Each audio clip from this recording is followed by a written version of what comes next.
Hey, crime connoisseurs. If you're like me, you love diving into a good book.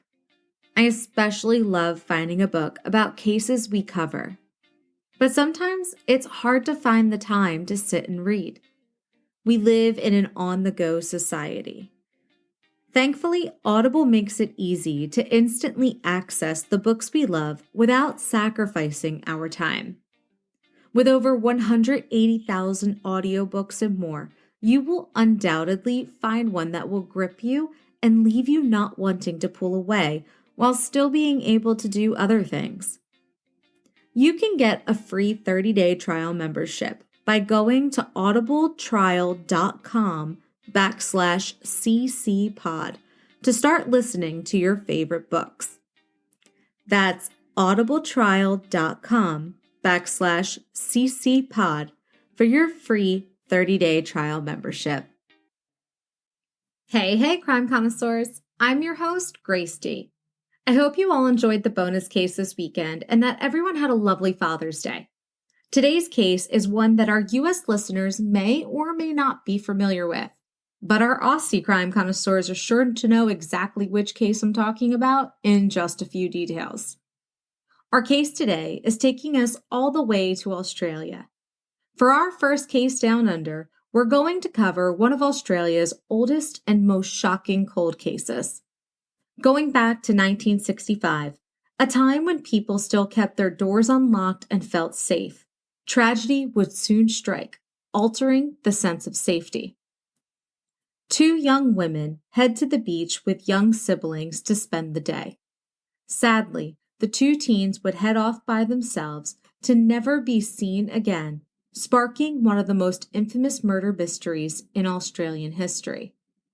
Who is responsible for this tragedy? With the case remaining unsolved for nearly 6 decades, we're left with questions about what really happened on that fateful day in 1965. This is the case of Mary Ann Schmidt and Christine Sherrick, the Wanda Beach Murders.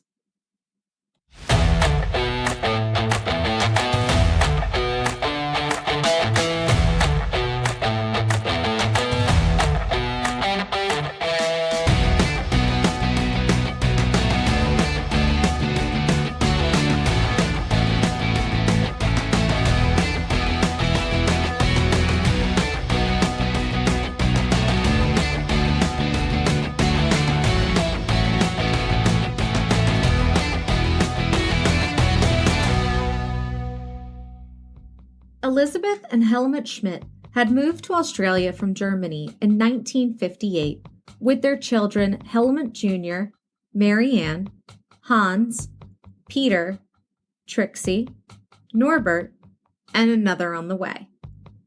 After arriving in Australia, the Schmidt family lived in a migrant hostel in Unadera, New South Wales, before settling in Temora. In 1963, Helmut moved the family to West Ryde, a suburb of Sydney, after being diagnosed with Hodgkin's lymphoma. Helmut passed away the following year, leaving Elizabeth to care for the 7 children alone. After moving to West Ryde, Mary Ann developed a close friendship with Christine Sherrick, a young girl the same age as her, who lived next door with her grandparents, Jim and Jeanette Tague. 6 months after her husband's passing, Elizabeth herself was sick in the hospital, leaving Mary Ann and Helmut Jr. in charge of the rest of the kids. On Saturday, January 9th, Mary Ann and Christine asked Elizabeth, who was still in the hospital, if they could take the younger children to Cronulla the next day, and were given permission. However, rain prevented them from making the trip. On January 11, 1965, the 2 teenage girls set off for a day at the beach with the kids. Around 8 a.m., Mary Ann, Christine, and the kiddos headed out with their bags and a picnic. They went down the coast to Cronulla by train, around 2 hours away. Helmut Jr. and Hans opted out of going to the beach and instead stayed home to clean. The girls arrived at Cronulla with Peter, Trixie, Wolfgang, and Norbert, but the beach was closed because of strong winds. The group then walked down to the southern end of the beach and took shelter among the rocks. 8-year-old Wolfgang still wanted to swim, so Marianne went with him to the shallow part of the surf away from the rocks. After they returned to the group, they had a picnic. At some point during this time, Christine left the others and went off by herself. When Christine returned to the group, they decided to go for a walk into the sandhills behind Wanda Beach. Before walking into the dunes, the girls hid their bags on the beach to lighten their load. Soon, the wind was too strong, and around 1 p.m., the group reached a point around 400 meters, or 430 yards, beyond the Wanda Surf Club.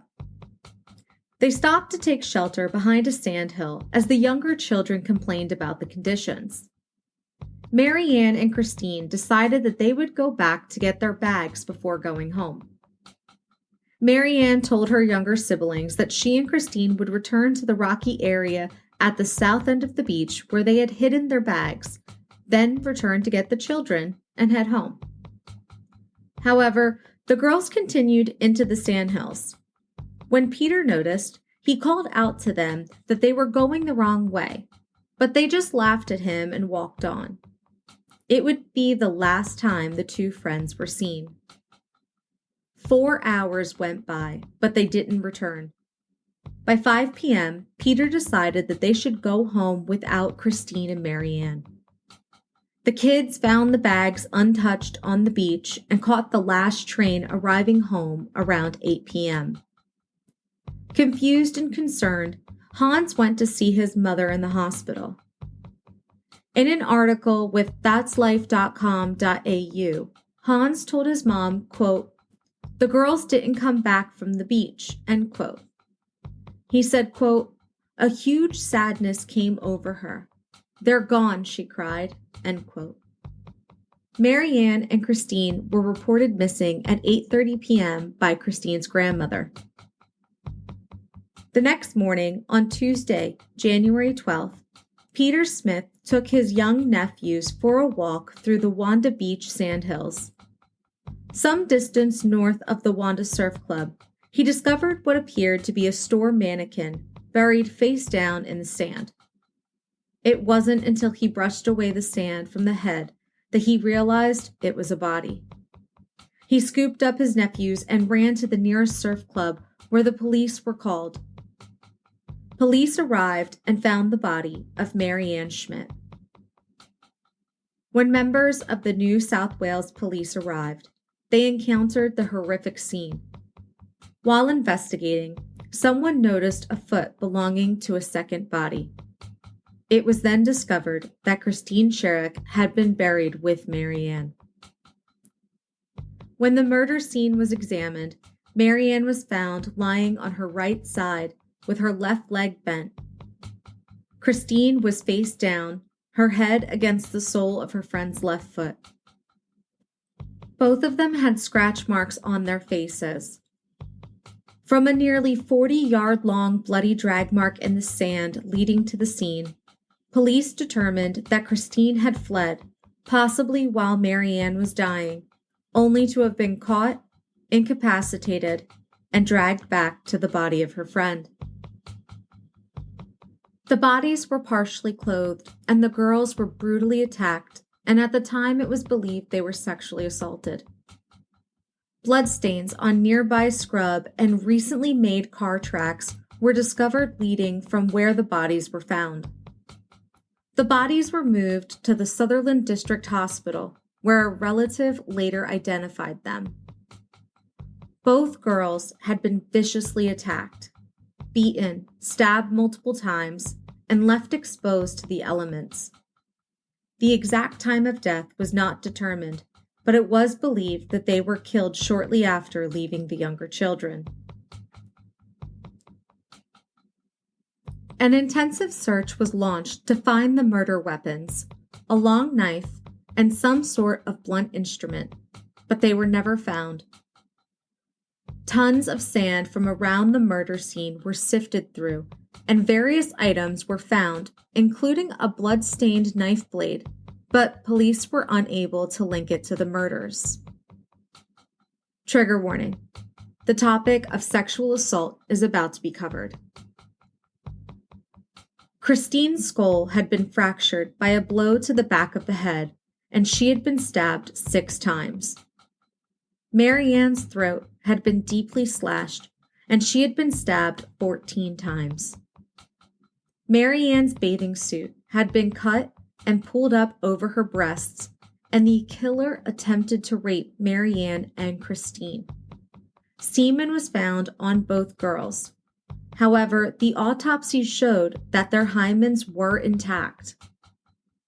Mary Ann's brother Hans had viewed photos of the body and said, quote, "She'd been stabbed 25 to 30 times.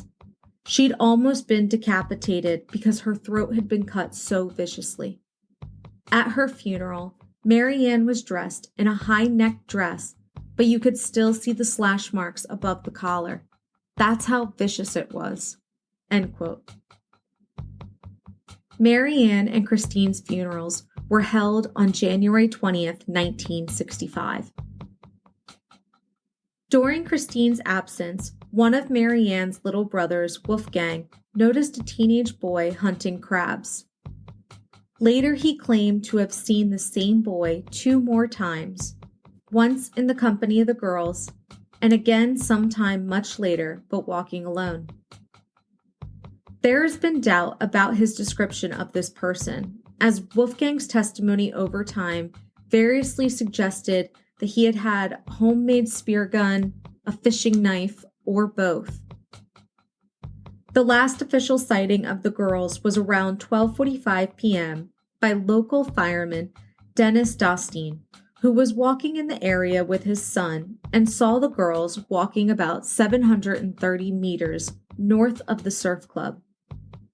Dostine told police they seemed to be hurrying, and one of the girls often looked behind her, as if they were being followed. He did not see anybody else, though. A number of people were seen in the area who had never been identified and never came forward. The autopsy for Christine found a blood alcohol content of 0.015, but alcohol was not found in Mary Ann's autopsy. It was also discovered that Christine had consumed food, cabbage and celery, possibly a Chico roll, that differed from the rest of the group. It is suspected that this occurred while she was alone. Police launched one of the largest manhunts in Australian history, questioning numerous individuals and sifting through countless leads. Witnesses reported seeing the girls walking with a man in his mid-20s, though descriptions varied. Another witness saw a man running from the dunes around the estimated time of the murders. In February 1965, a 10,000-pound reward was set and later increased to 20,000 pounds. Several suspects emerged over the years, but no charges were ever filed. 1 year later, on January 26, 1966, the 3 Beaumont siblings, Jane, Arna, and Grant, disappeared from Wanda Beach in Adelaide. Both cases captured the attention of the nation, which became consumed by the search for their assailants. Both cases remain unsolved to this day. Initially, police encountered interest in both cases using media appearances to call for information from the public.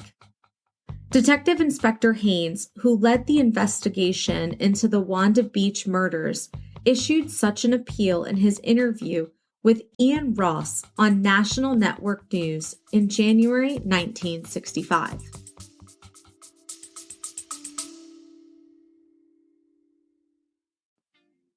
Uncover the secrets of your dog's DNA with Wisdom Panel, the world's leading canine genetics test. With a simple cheek swab, Wisdom Panel can reveal your dog's breed, ancestry, health traits, and so much more. Understanding your dog's genetic background can help you provide the best care possible. Whether it's identifying potential health risks, understanding their behavior, or simply satisfying your curiosity about your dog's unique heritage, Wisdom Panel delivers the insights you need. Their state-of-the-art technology analyzes over 350 breeds, types, and varieties, and screens for over 200 genetic health conditions. Plus, their easy-to-understand reports make it simple to learn about your dog's genetics. Join the millions of pet parents discovering their dog's story with Wisdom Panel. Order your kit today and start exploring your dog's DNA. Because every dog has a tale, and Wisdom Panel helps you tell it. Go to wisdompanel.pxf.io/ccpod to learn more about your four-legged friend. That's wisdompanel.pxf.io/ccpod.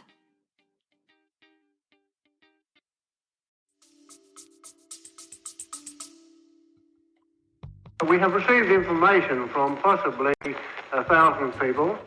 We have interviewed between 500 and 600 people personally and obtained particulars. In this state, as well as in other states, many suspects who could be considered to have committed this crime have been interviewed and their movements checked. Well, now, what would you consider your most important lead in the investigation so far? The most important and possibly the outstanding thing is the description of the suspect who was last seen in the company of the girls whilst they were still alive. That is Wolfgang Schmidt, the brother of one of the deceased girls. He describes a lad about 16 years of age whom he saw disappearing in the sand dunes with his sister and the other girl about 1:30 on the fateful day. Now, even though Wolfgang is a very young boy, he's only 7 years old, you still feel that you could place a fair amount of importance on what he's told you? Yes. When we first received his testimony, being so young, we were loath to accept it. But we have checked and rechecked his information. During the inquiry, every piece of information we have received has tended to confirm and corroborate his story, and we now feel that he can be relied upon and his testimony is acceptable. Well, now, sir, we might be able to perhaps move down to the Wanda Beach scene and take up the story there. Yes, we will.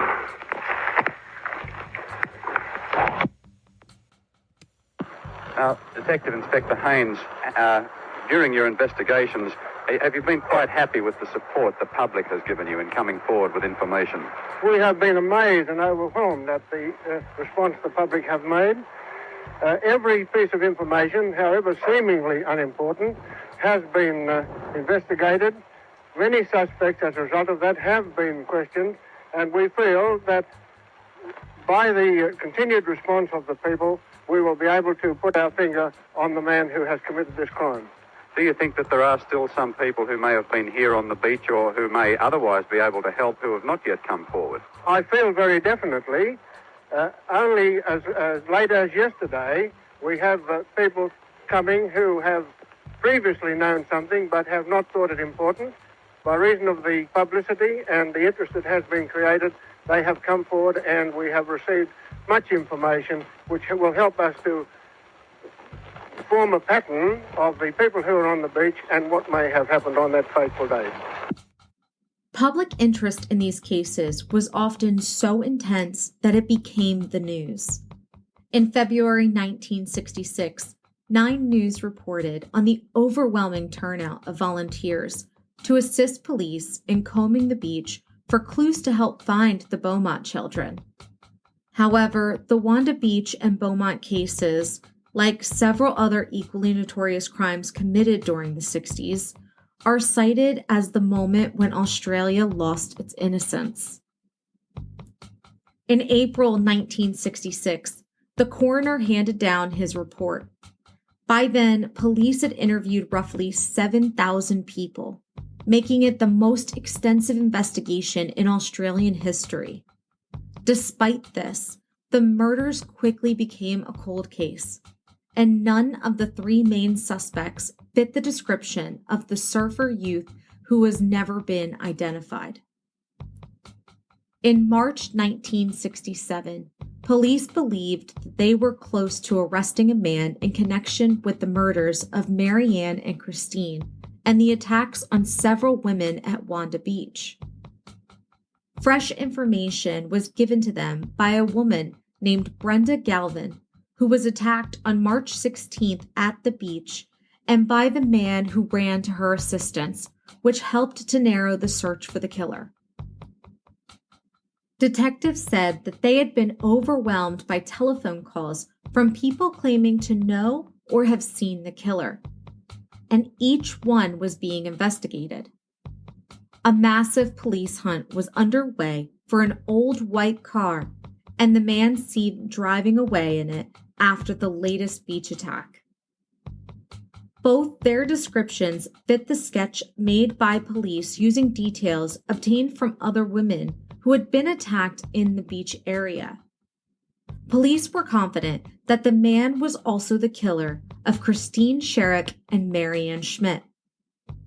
In 1981, the Wanda Beach murders were again the subject of media interest when reporter Harry Potter, yes, my fellow Potterheads, that is his real name, but not our beloved Harry, when Harry covered the case on 10 Eyewitness News. Potter's broadcast did not present any new evidence, but his delivery style was indicative of recent developments in news broadcasting, particularly in crime reporting. Compared to Ian Ross, Potter frequently uses subjective, even sensational language. Marianne and Christine were described as, quote, pretty and popular, end quote, and Wanda Beach sand dunes as a, quote, playground for deviants, end quote. The report also began by warning young women to, quote, be on their guard, end quote. In the interview, we learned that during the investigation, police interviewed more than 16,000 people up to this point, including roughly 5,000 suspects. It's also revealed that at least 5 of the 5,000 suspects admitted to the murders of Marianne and Christine. However, police were able to quickly determine those to be false confessions due to the lack of information they were able to provide that only the real killer and the police knew to be true. The case was reopened in 2000, and in February 2012, the New South Wales Police Force's Cold Case Unit announced that a weak male DNA sample had been extracted from a pair of white shorts worn by Christine. While admitting that current technology was unable to provide more information, police were confident that future advances would offer more support. Despite periodic reviews and advances in forensic science, the case remains unsolved. In 2012, police announced that they were re-examining DNA evidence in hopes of finding new leads.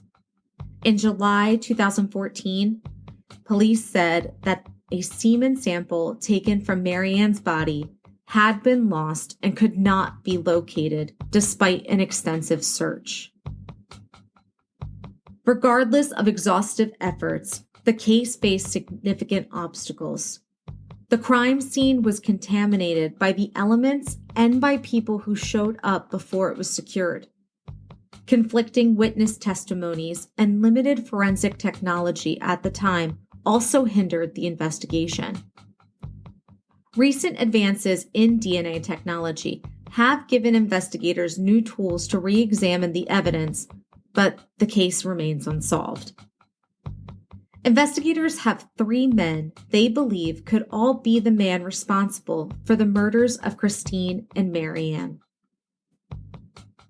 Former Detective Seth Johnson, who had investigated the murders, was given a painting in 1975 by Alan Bassett.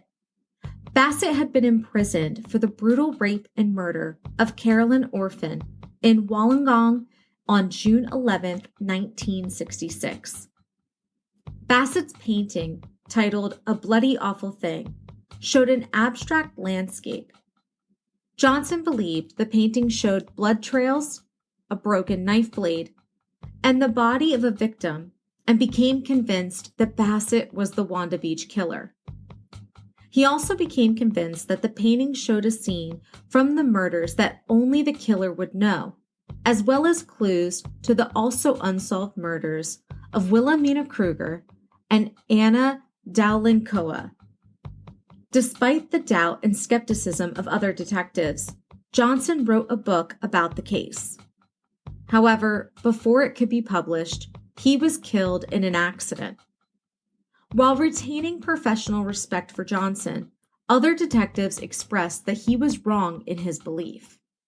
However, one person Johnson convinced was Bill Jenkins, a crime reporter for Daily Mirror, who repeated Johnson's claims in his ghost-written memoirs as Crime Goes By. In a chapter devoted to the Wanda Beach murders, most of which is essentially a repeat of what he had written in his earlier book, Crime Reporter, Jenkins mentions Bassett and his painting. Bassett, who had been released from prison in 1995, started proceedings for defamation in the Supreme Court of New South Wales. The publisher pleaded defenses of justification, meaning Bassett's being a convicted murderer, and the proceedings never went further. Since his release, Bassett has voluntarily given a DNA sample to clear his name, but whether or not he has been eliminated as a suspect in the Wanda Beach murders has yet to be publicized. A second suspect is a serial killer, Christopher Wilder. 2 years before the murders, Wilder had been convicted of a gang rape on a Sydney beach, which led police to include him as a suspect. Wilder had immigrated to the United States in 1969.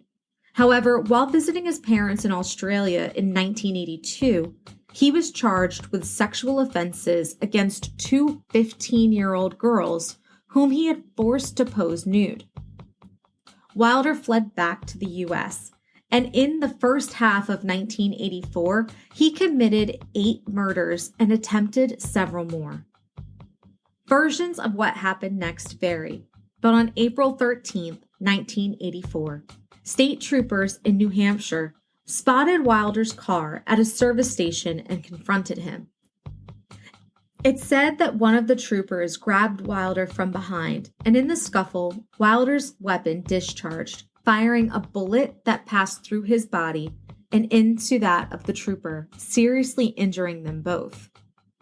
It's then said that Wilder fired another bullet into his own chest, ending his life and his rampage of murder across America. The trooper recovered and eventually returned to his post. A third suspect, not well publicized until 1998, is Derek Percy, who had been imprisoned since 1969 for the murder of a child on a beach in Victoria. Percy was considered too dangerous to be released and the prime suspect for several other murders of children in Melbourne and Sydney. Percy died in 2013 from cancer. He was considered a leading suspect in the Wanda Beach murders by police. While Percy can be linked to Cronulla on the date of the murders, no other links have been found. It was hoped that he would make confessions on his deathbed, but sadly, those never came. Elizabeth Schmidt died from stomach cancer in 2009, but she always held out hope that her daughter's killer would be found. Despite the time that has passed, Hans Schmidt still believes the person who killed Marianne and Christine can be found, and if still alive, be punished. He believes more than one person knows what happened to the girls, and if pictures of their injuries were finally released, those people may be compelled to come forward with information. Hans told the Sydney Morning Herald, quote, "I believe now, as I always have, that if the public was shown pictures of the girls and the horrific way they were killed, then this case might be solved." End quote. The Wanda Beach murders continue to resonate in Australia's cultural memory, symbolizing the terror and tragedy of unsolved crimes. The case has been the subject of numerous books, documentaries, and media investigations, reflecting society's enduring fascination and the ongoing quest for justice for Marianne Schmidt and Christine Sherrick. The Wanda Beach murders remain one of Australia's most perplexing and tragic unsolved cases. Despite extensive investigations and numerous suspects, the brutal killings of Marianne Schmidt and Christine Sherrick continue to haunt the nation. Advances in forensic technology offer some hope for resolution, but until then, the mystery of Wanda Beach remains, reminding us of the fragility of life and the enduring quest of justice. The Wanda Beach murders are a chilling reminder the dark mysteries that sometimes elude resolution. While advancements in forensic science offer hope, the answers to what happened to Marianne Schmidt and Christine Sherrick on that day in 1965 remain elusive. Marianne and Christine's memories live on, urging us to seek justice and closure for the families. Will this case ever be solved, or will it remain shrouded in darkness forever? Only time will tell. And that's the case of Marianne Schmidt and Christine Sherrick, also known as the Wanda Beach murders. Thank you for joining me. If you enjoyed this podcast, please subscribe and leave a review, and be sure to share it with your friends and family. You can find Crime Connoisseurs wherever you listen to your podcasts. Be sure to follow Crime Connoisseurs on Instagram and TikTok at Crime Connoisseurs, all one word. In the meantime, keep it classy, connoisseurs, and I'll catch you on the next case.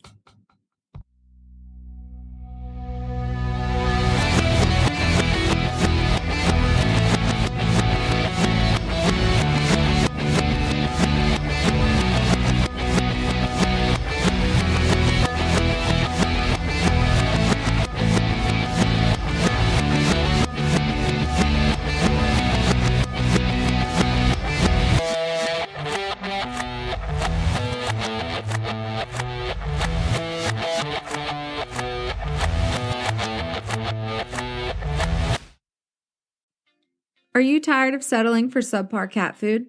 It's time to upgrade your cat's dining experience with Smalls, the ultimate gourmet meal for your feline companion. Say goodbye to generic one-size-fits-all cat food. With Smalls, you can rest assured that your furry friend is getting the nutrition they deserve. Join the thousands of cat owners who have made the switch to Smalls and see the difference it can make in your cat's health and happiness. Treat your cat to the finest dining experience with Smalls. Visit smalls.sjv.io/ccpod now to order your first box. That's smalls.sjv.io/ccpod. Choose Smalls because your cat deserves the best.